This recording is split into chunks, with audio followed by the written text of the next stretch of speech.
Selamat datang dalam program pertanyaan tentang kehidupan dalam bentuk tanya jawab. Dan pertanyaan ini terdiri dari pertanyaan umum di mana layaknya para pendengar seperti Anda akan menanyakan pertanyaan yang mungkin mempunyai subjek penting yang berbeda, termasuk pertanyaan tentang Allah, Yesus, surga, dan doa. Tidak ada larangan dalam bertanya. Beberapa pertanyaan yang diajukan bersifat antagonis atau bahkan berlawanan. Tetapi saya dan tamu saya sangat menghormati sudut pandang yang berbeda saat kami membawakan program ini.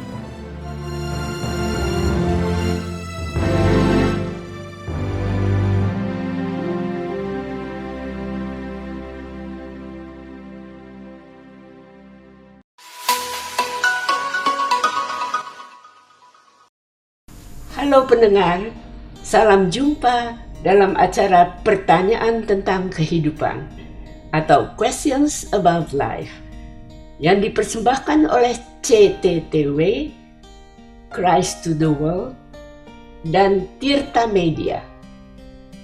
Saya host Anda dan nama saya adalah Julie. Program-program ini formatnya adalah tanya jawab. Untuk pendengar seperti Anda, mungkin akan mengajukan pertanyaan-pertanyaan tentang hal-hal yang pokok dan penting. Misalnya juga seperti pertanyaan tentang Tuhan, tentang doa, tentang Yesus, dan sebagainya. Tidak ada pertanyaan yang dilarang. Beberapa pertanyaan yang akan Anda dengar nanti mungkin sifatnya antagonis, berlawanan, bahkan bisa menimbulkan sikap permusuhan. Tetapi saya dan host saya yang memimpin program ini sangat menghormati sudut pandang yang berbeda.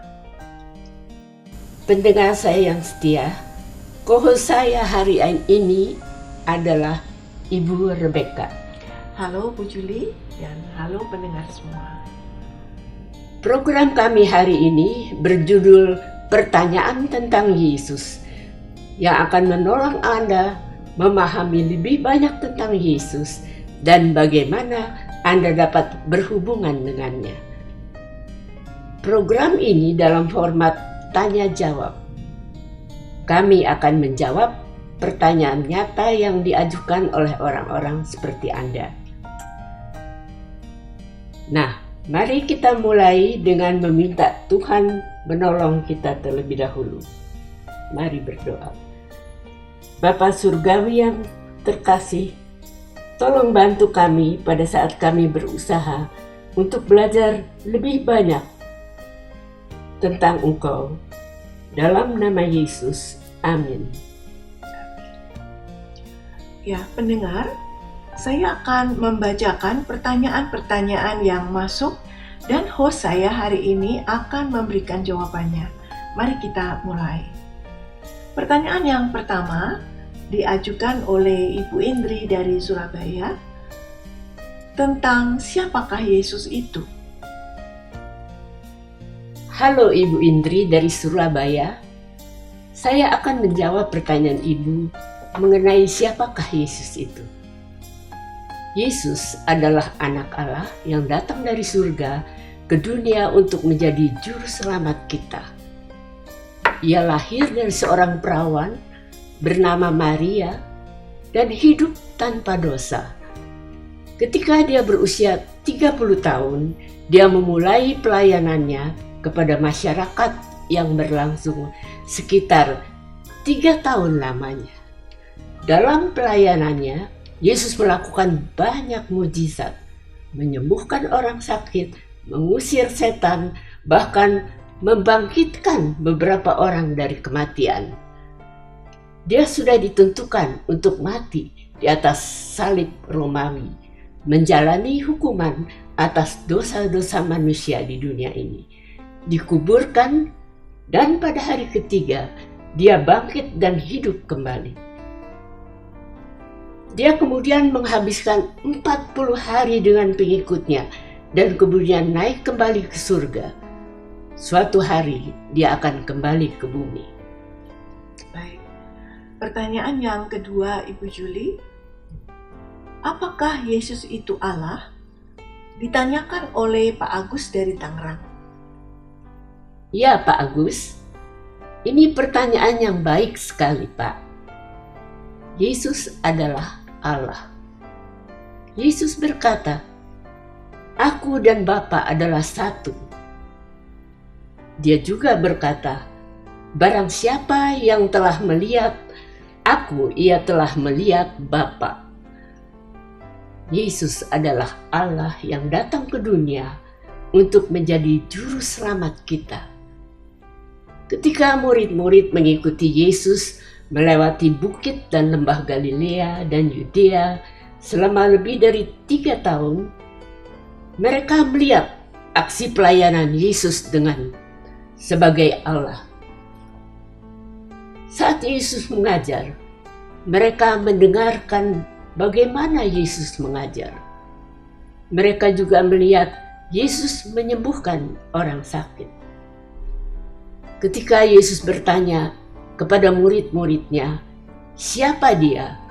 Simon Petrus menjawab, "Engkau adalah Mesias, Anak Allah yang hidup."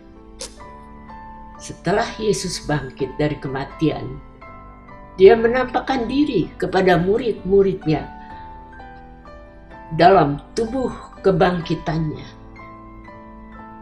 Thomas, muridnya, berteriak, "Ya Tuhanku dan Allahku." Ya, terima kasih Ibu Juli.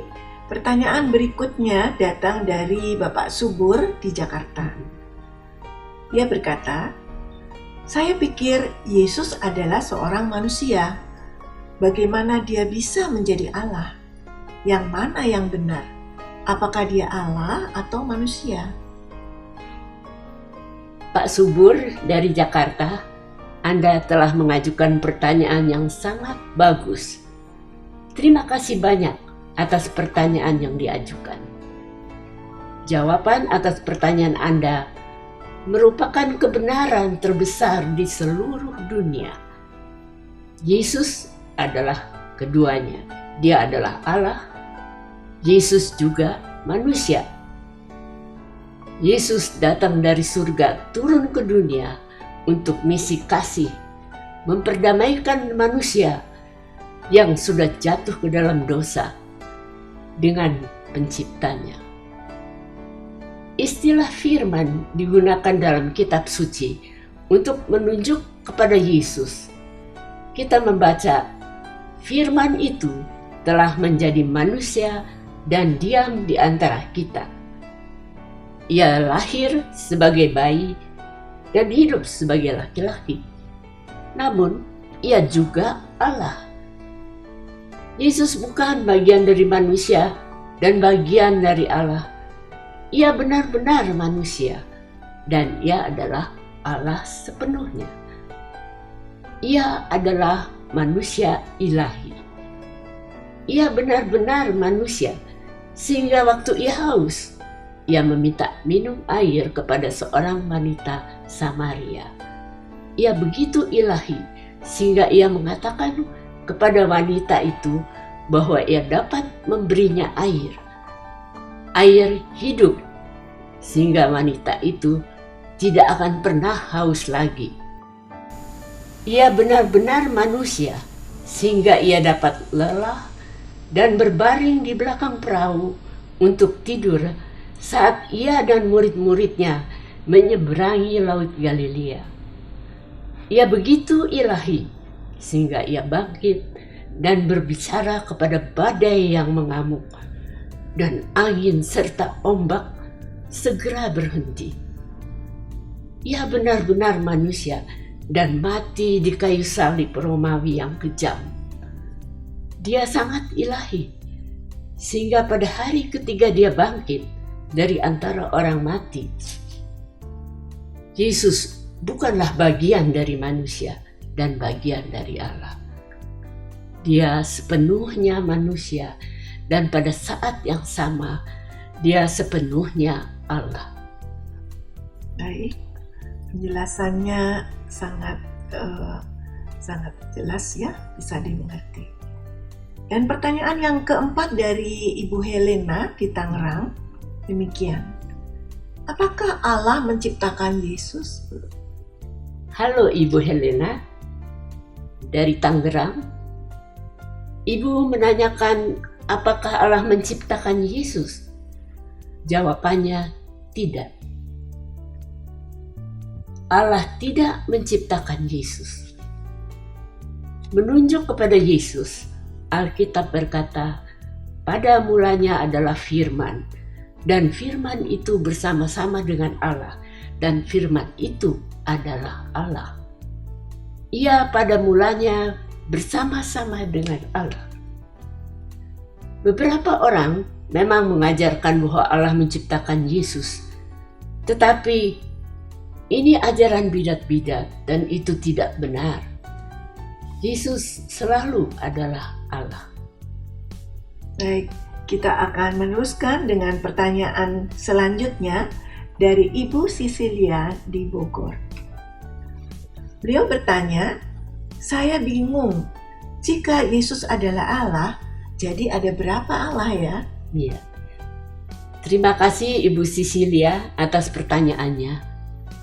Anda telah menanyakan pertanyaan yang sangat penting dan mendasar. Perlu Ibu Sisilia ketahui bahwa hanya ada satu Tuhan. Tuhan berbicara melalui nabinya Yesaya dan berkata, "Akulah yang terdahulu dan akulah yang terkemudian. Tidak ada Allah lain selain daripadaku."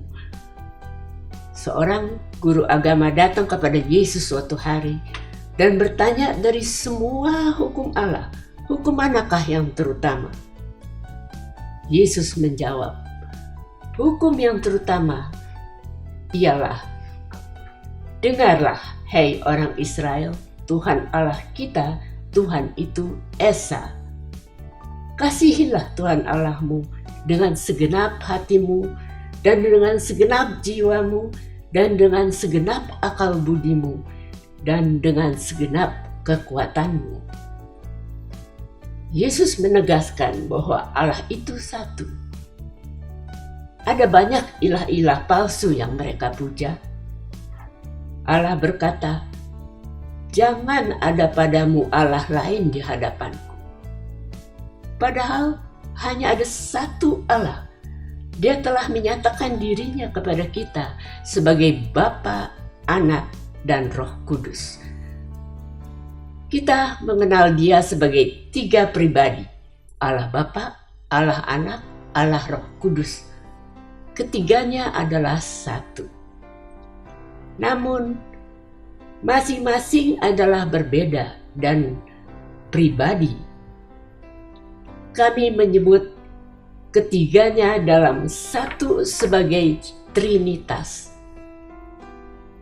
Ini sebuah konsep yang sulit untuk dipahami dan dimengerti oleh pikiran kita yang terbatas ini. Tetapi itu benar. Dalam mencoba untuk menjelaskan konsep itu, beberapa guru mengacu pada 3 bentuk air: cair, uap, dan es. Tapi semua upaya gagal dan bisa menyesatkan dalam menjelaskan Tuhan sebagai 3 pribadi namun satu. Tuhan sebagai 3 pribadi terungkap di seluruh kitab suci. Ketika Yesus dibaptis pada usia 30 tahun oleh Yohanes Pembaptis di Sungai Yordan, firman Tuhan berkata, sesudah dibaptis, Yesus segera keluar dari air, dan pada waktu itu juga langit terbuka, dan ia melihat Roh Allah seperti burung merpati turun ke atasnya.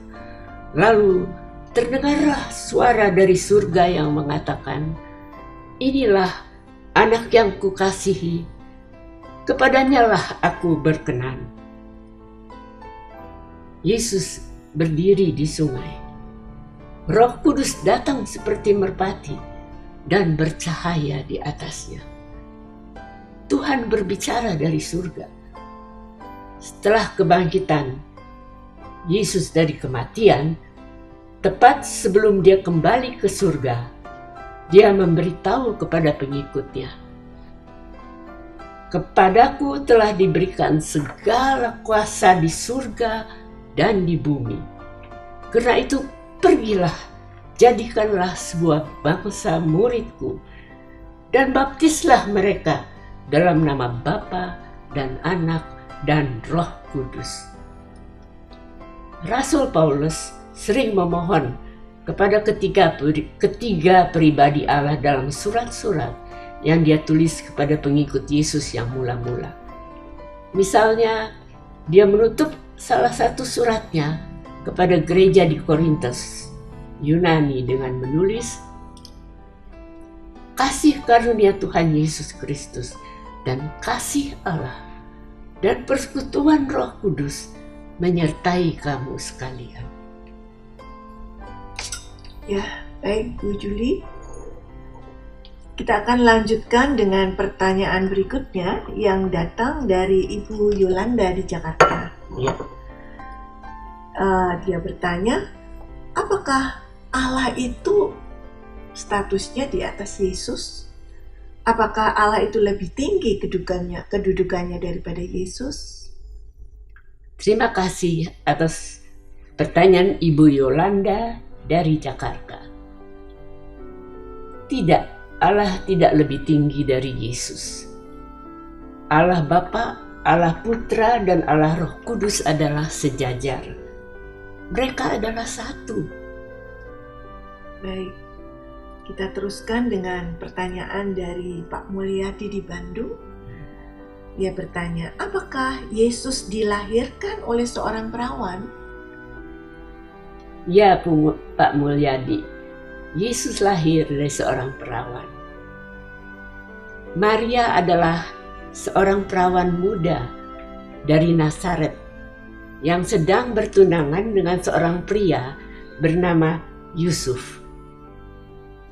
Malaikat Gabriel menampakkan diri kepada Maria dan mengatakan kepadanya bahwa dia akan melahirkan seorang putra dan dia harus menamai Yesus, dan bahwa dia akan disebut Putra yang Maha Tinggi.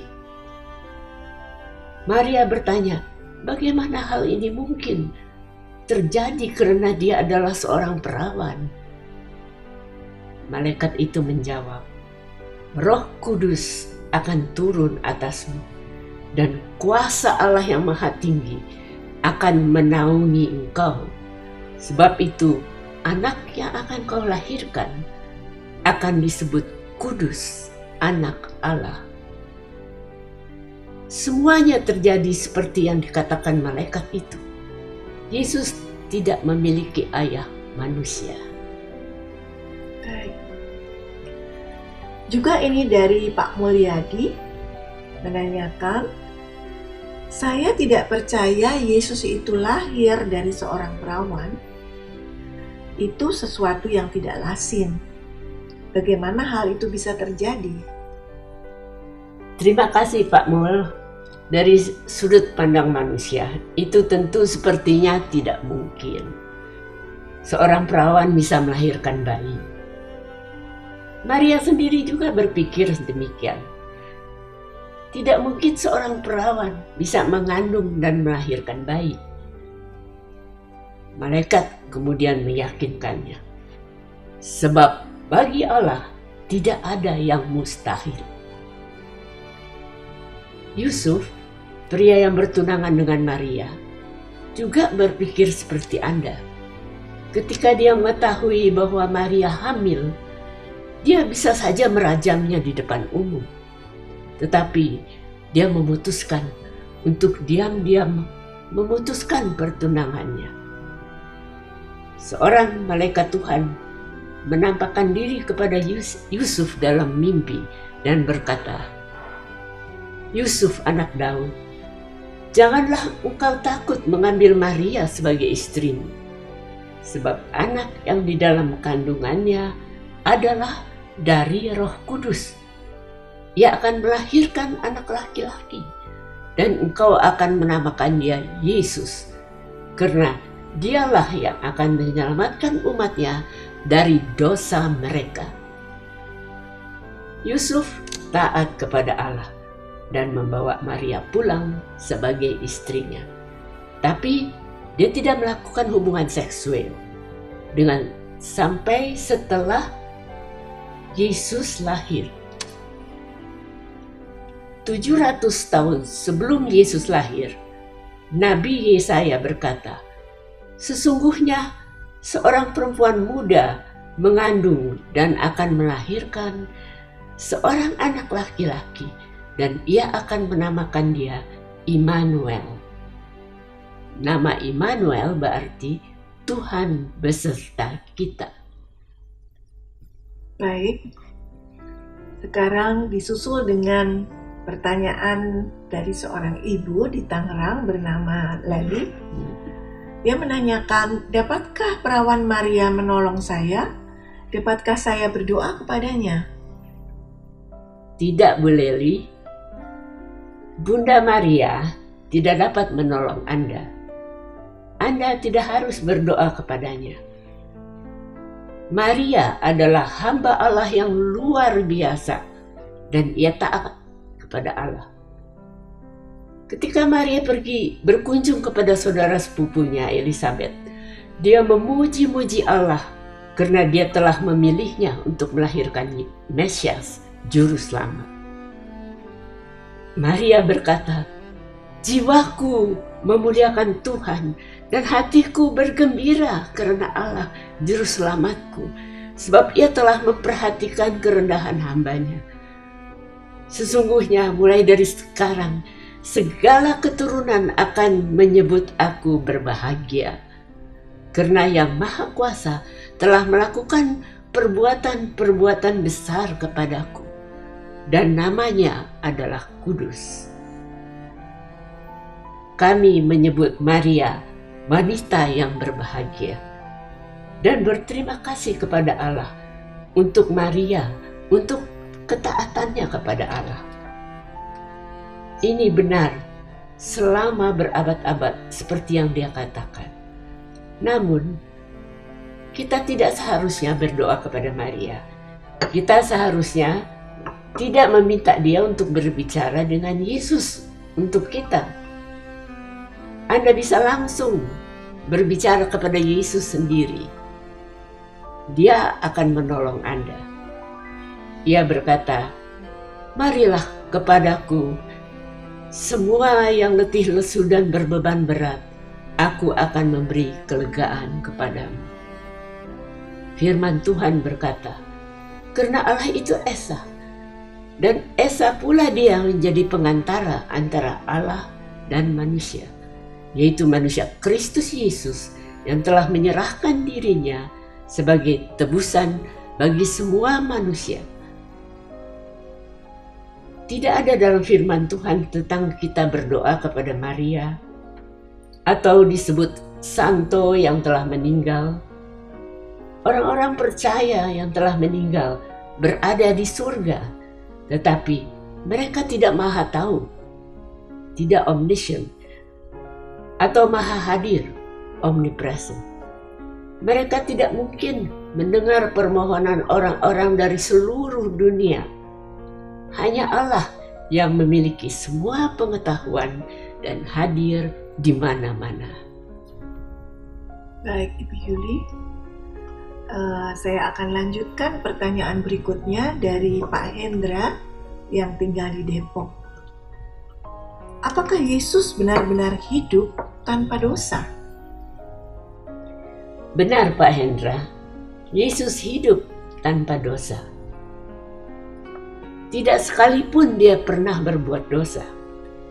Dia menantang para pemimpin agama yang ingin mencari-cari kesalahan padanya. Siapakah di antaramu yang membuktikan bahwa aku berbuat dosa?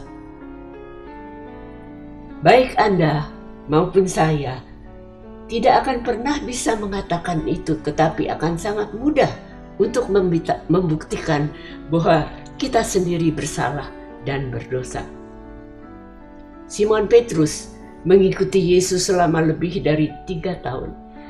Ia selalu mengamati Yesus dalam situasi apapun.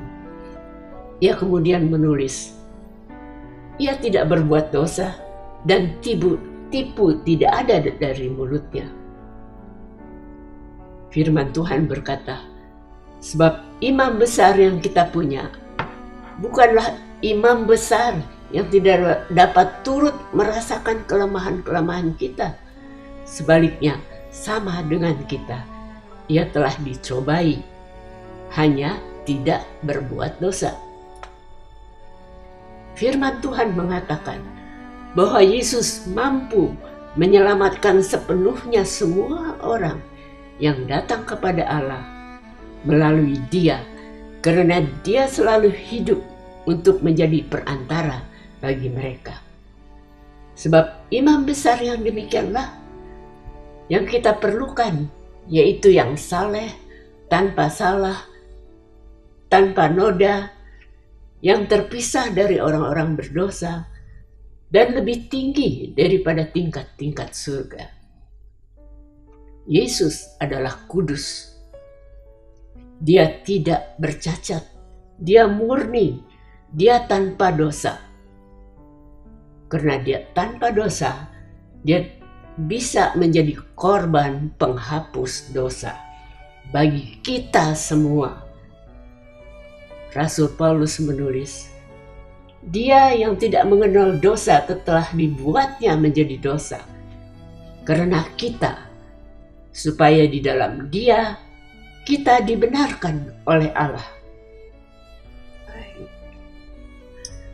Ya, sekarang ada pertanyaan dari orang lain, yaitu dari Bapak Hadi di Jakarta Selatan. Pertanyaannya, apakah Yesus itu benar-benar mati di kayu salib? Benar Pak Hadi, Yesus benar-benar mati di kayu salib. Ketika dia berusia 33 tahun, dia ditangkap oleh para pemimpin agama dan menuduh Yesus dengan tidak benar. Dia dihukum mati. Para prajurit Romawi membawanya ke suatu tempat yang disebut Kalvari dan memakukan dia di kayu salib. Setelah 6 jam menderita, Yesus berkata, sudah selesai. Kemudian dia menundukkan kepalanya dan mati. Pak Hadi di Jakarta Selatan bertanya lagi, apakah memang Allah itu merencanakan agar Yesus mati di kayu salib? Ya Pak Hadi, rencana Allah adalah agar Yesus datang ke dunia dan menjadi korban untuk dosa-dosa kita. Ia menjalani hukuman dosa manusia menggantikan kita. Pada suatu hari, Yohanes Pembaptis sedang berkhotbah di dekat sungai Yordan dan melihat Yesus berjalan ke arahnya. Yohanes berkata, lihatlah anak domba Allah yang menghapus dosa dunia. Pada waktu itu domba dipersembahkan sebagai kurban untuk dosa. Firman Tuhan mengatakan bahwa Yesus adalah anak domba yang disembelih sejak dunia dijadikan. Yesus adalah anak domba Allah, dipersembahkan sebagai korban untuk dosa seluruh dunia.